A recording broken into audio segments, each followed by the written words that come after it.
যে আমরা বাইরের দেশের মাটিতে বা বিদেশের মাটিতে গিয়ে আমরা প্রথম রেজাল্ট করতে পেরেছি। যদিও ব্রোঞ্জ মেডেল পেয়েছি। আমরা যতটুকু সুযোগ সুবিধা পাচ্ছি তার থেকে ইনশাআল্লাহ বেশি দেওয়ারই চেষ্টা করব সবসময় দেশকে।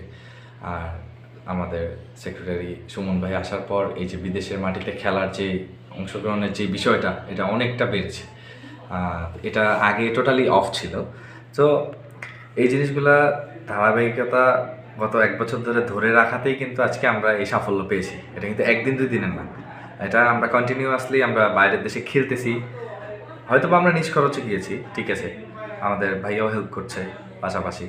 তো দেখা যাচ্ছে যে এই কন্টিনিউয়াস জিনিসটা ধরে রাখলে যদি আমরা দেশের বাইরে গিয়ে খেলতে পারি কন্টিনিউ, অবশ্যই আমরাও ব্যাডমিন্টন ওয়ার্ল্ডের টপ লেভেলে আসতেও যে মানে খুব দেরি হবে তা না।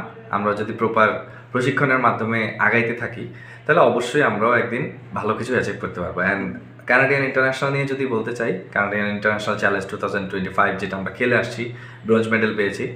সেখানে আলহামদুলিল্লাহ আমরা অনেক ভালো খেলার চেষ্টা করি।